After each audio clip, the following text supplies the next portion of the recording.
A campaign rally to get young people out to vote in a referendum to change the constitution. It's an electoral promise made by President Alassane Ouattara to make fundamental changes in the way this country is governed to ensure lasting peace. In the last decade, there have been 2 civil wars here, both triggered by contested results of presidential elections. Sally's home was destroyed in 2011 during Ivory Coast's second civil war.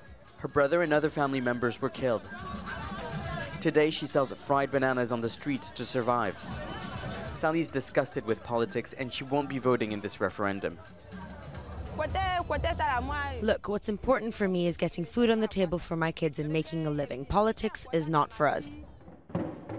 There are a raft of changes to the constitution and some are controversial, like removing the age limit of 75 on candidates running for office.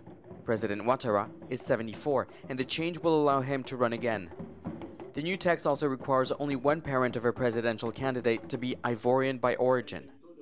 Ouattara has been barred from contesting elections in the past because of uncertainty about his father's nationality. The opposition says there are too many changes and not enough explanations. It's calling on people to boycott the vote.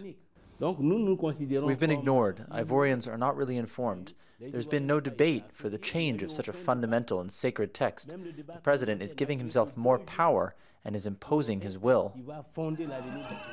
It took just 2 days of debates in Parliament for the text to be voted in. The ruling party says the new constitution is needed to create social cohesion. We want to build the new nation, because the problem in Africa is we don't respect the constitution because they are not very strong. We need in Africa a strong institution, not a strong person. After 2 weeks of campaigning, it's now for the people to decide.